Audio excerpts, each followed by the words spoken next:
All right, for this exercise, we're going to create a gradient or a blended sky. It will be darkest toward the top of your paper and lightest toward the horizon. Now, as of right now, I have a dark blue and a white. I don't really have any lighter blue. Before we get started, I could mix this into a lighter blue, but I'm actually gonna attempt to blend these together and see what happens. Okay, typically in the sky, it's darkest, the color is darkest the higher up you look. So the top part of our picture plane will be the darkest. Near the horizon here is the lowest. Okay, it will be the lightest here. Okay, so same thing goes if you were to do a sunset, which we'll practice in another video. Now this drawing here is just a drawing that we did previously. I just cut it out and put it lower on the picture plane so we had a little bit more sky available to us. Okay, now just a really quick reminder, the brushes that we have here, you will need probably a larger flat. So for this size paper, this flat would be good.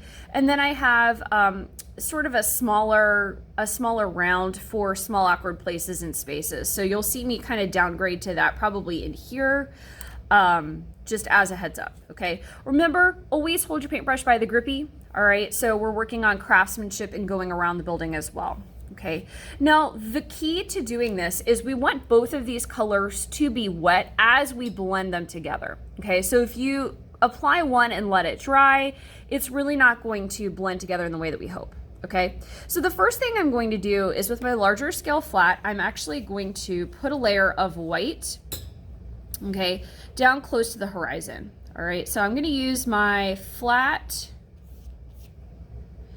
to go around some of these areas, and I'm gonna blend it. I'm gonna be generous with the amount of white I put down.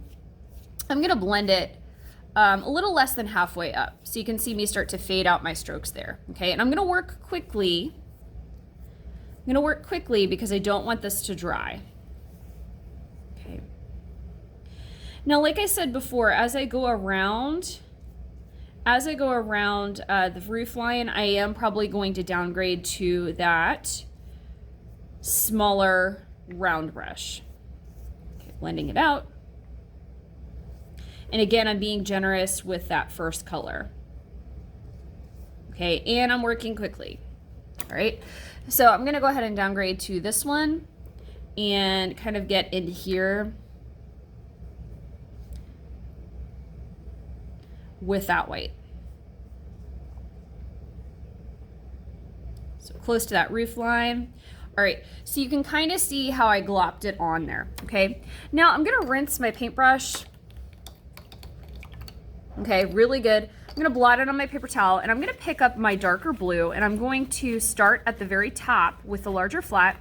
And while this white is still wet, I'm going to blend it in. Okay.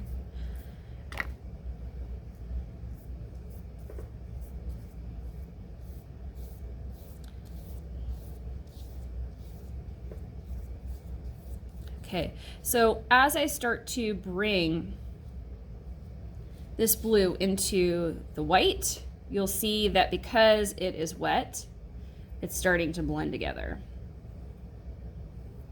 Like so. Nice. Now remember, you gotta work quickly, and this is where on your final piece, like if you're doing a blue sky for your final piece, where multiple kiddos, if you're working collaboratively, come in handy, okay, right? Because this has to be wet while you're doing this, the blending, okay? So I'm bringing this into the white.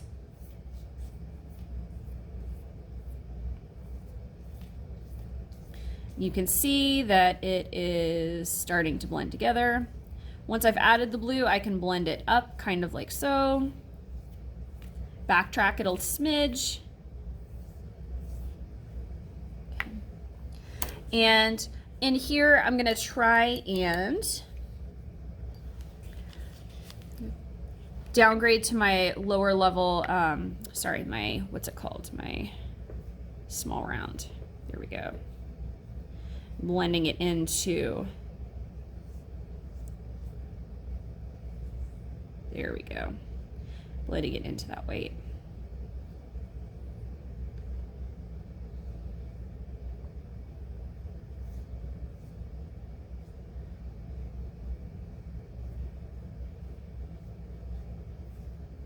I'm bringing it back up into the blue ever so slightly. Okay. So right now I've got a blended sky. Okay.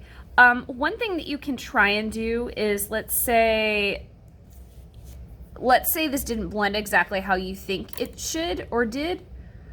You can do another layer of it, but with this copy paper, it probably won't hold more than this right here. Okay. If you wanted it lighter, you could extend with your first layer, you could extend that white higher up on the picture plane. Okay.